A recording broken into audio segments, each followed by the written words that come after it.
Kwento, pagkondena ng US sa China dahil sa insidente sa West Philippine Sea. Sa gitna ng maalong karagatan ng West Philippine Sea, muling naganap ang tensyon sa pagitan ng Pilipinas at China. Ayon sa ulat ng Philippine Coast Guard, isang barkong Chinese Coast Guard ang gumamit ng water cannon at ramming maneuver laban sa isang barkong Filipino na nagdadala ng supply sa Ayungin Shoal. Makikita sa mga video ang malakas na bugso ng tubig na tumama sa bangkang Pilipino, dahilan upang masira ang ilang bahagi ng sasakyan at masugatan ang ilang tripulante. Matapos ang insidente, mabilis na kumondena ang Estados Unidos.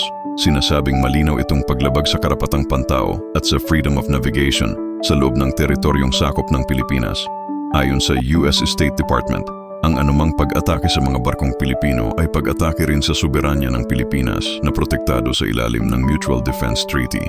Samantala, iginiit ng China na nasa kanilang jurisdiction ang lugar at tinawag na provokasyon ang pagpasok ng mga Pilipino. Ngunit ayon sa Department of Foreign Affairs, malinaw sa arbitral ruling ng 2016 na walang legal na basehan ang pag-aangkin ng China sa halos buong South China Sea.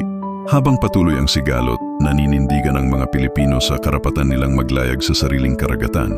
Sa bawat hampas ng alon, dala nila ang mensaheng, ang West Philippine Sea ay atin. At hindi kailanman dapat ipagpalit sa takot o tahimik na pag-urong.